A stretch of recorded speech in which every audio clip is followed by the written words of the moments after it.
Confession time.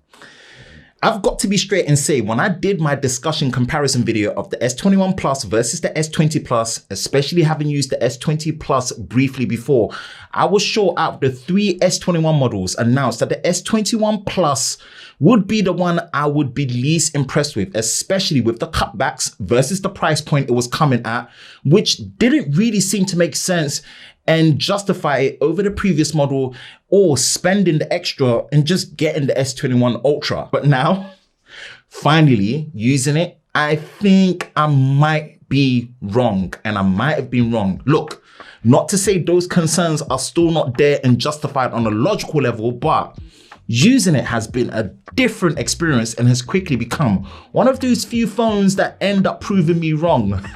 So here it is, man. My first impressions of the Galaxy S21 Plus. Let's go. Hi, Ben from Lover of Tech. If you enjoy videos like this and you're new to the channel, make sure you hit that like button, subscribe, hit that notification bell so you're part of Team TLS, the Tech Lover Squad, so you don't miss any future videos on the channel. Now, firstly, I wanted to give a big shout out and thank you to Vodafone UK for sending out the S21 Plus for testing and review. There'll be links in the description below for all the latest deals on Vodafone UK for the S21 Plus. Again, as per usual, the support from them has been phenomenal, so go check them out. Now, when it comes to the design and the build, this is where I've just got to give it a chef's kiss, because boy, oh boy, my goodness, this feels like a step above even the S20 Plus from last year. And look, for the sheer fact that they went with a matte frosted finish for the glass at the back rather than the glossy look has already just been an instant win for me. What really took me though was finally seeing that unique design with the metal frame and how it blends continuously into the camera frame. Yep, this design is a close call for me when it comes to probably my favorite design on a Samsung flagship phone to date. Some might say, look, it's not the best, which is subjective and justified, but for me, it's getting close to being my favorite. I'm rocking the Phantom Violet color, and surprise, surprise, I like it. Check my unboxing video where you see my reaction unadulterated, unfiltered. And you can see so far, man, the build, it just feels really solid. Good stuff. Now for the display on the S21 Plus, it's working with a 6.7-inch display, full high definition, dynamic AMOLED display with 120 Hz that actually refreshes and is variable. And for the first time since the Galaxy S5, there is no quad high definition plus option, even at 60 Hz like what they did before. Now the peak brightness is really good, 1300 nits in terms of peak, with that built-in infinity hole center hole punch at the top, which is non-intrusive and it gets out of the way. And again, the refresh rate is variable, somewhere between 48 Hz and 120 Hz, depending on the workload or what you're using. So it is an efficient display. If I said I was having a bad display experience, then I would be lying, because the fact that it's now a proper flat display with thin borders around, the haptic feedback is on point with a great typing experience, which really matters to me. The improved in-display fingerprint scanner, which never seems to miss. Like, look, I'll go as far as saying this is probably the best in-display fingerprint scanner I've used on any phone so far. But maybe it's just me, but I feel like it still should have a quad high definition plus display, especially for the screen size that it's working with.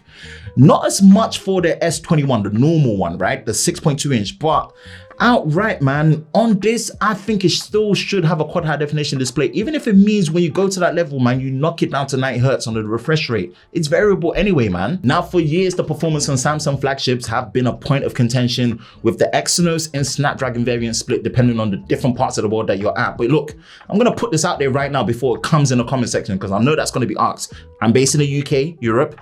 I'm rocking the Exynos 2100 model on their new 5nm process, which does promise to fix the performance as well as mainly the efficiency issues from before. For me, the Snapdragon models, like I've said, man, in their own bubble, in their own space, the performance has not really been an issue for me. I'm not that much of a mobile gamer, right? But even then, it's still the case for this Exynos 2100 model. So far, it's been performing with no issues. Now, I've got 128 gigabytes of storage for my model with 8 gigabytes of RAM. You can go up to 256 gigabytes, but you get the same 8 gigabytes of RAM, no 12 gig RAM option. And guess what? There is no micro SD card slot this time round. I've stated this before. Has it bothered me? No, But this is something to consider if it's important to you, because it feels like a left field move from Samsung removing it. Well, so far, I've not had no issues with the overall performance for day-to-day use, but it's not really much the performance. Like I've stated for myself before, that's a point of concern. It's the efficiency, especially when it comes to the battery drain. This then leads me to the battery. We have an increased 4,800 milliamp hour cell, which is a decent increase from before. 25 watt charging, 15 watt wireless charging, as well as wireless power share. I've said it, man. I really wish Samsung increased the charging speeds over 25 watts for faster charging speeds. But look, I'll be doing an official charging test to find out the recharge time from 0 to 100.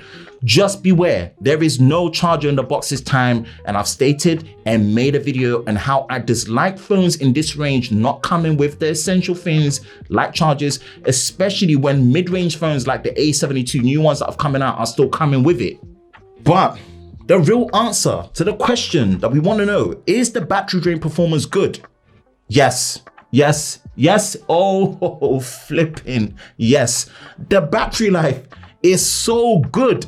Damn. Now, before I go too far, I will give it more time until my full review comes, but so far it seems to be doing really well, where at times I don't even need to charge it overnight. I leave it and it takes me to the next day healthily. This shows they really worked on it, man, when it comes to things like the standby time with the display, the chipset, the battery size, as well as the software. Now, speaking of the software, we are working with Android 11 on One UI 3.1. And as of lately, when it comes to timely monthly security updates, Samsung have been really on point with it. And at times, Samsung's layer on top of Android doesn't always get the best praise from before when it comes to smoothness and speed, but apart from being very feature rich and really well optimized for big displays, Samsung just know how to build these phones hardware to software to make these bigger displays and footprint feel so much more manageable, even without a case and finger maneuvering, man. It's really matured in the way of smoothness and speed, and it's come along really nicely. I'm enjoying it, it's working really well, but more feedback and testing to be given. And last but not least, the camera. S21 Plus really hits well with the triple camera sensor when it comes to a large 12 megapixel main sensor, f1.8 aperture, dual pixel autofocus with OIS, a 12 megapixel ultra wide with f2.2, 120 degree field of view, and the 64 megapixel main sensor that is used for telezoom at f2.0 that records the 8K 24 frames a second. The selfie is a 10 megapixel shooter at f2.2. They have removed the time of flight sensor. How much that's going to affect it, don't know. Full testing is definitely needed, and be sure, you know I'm here, man.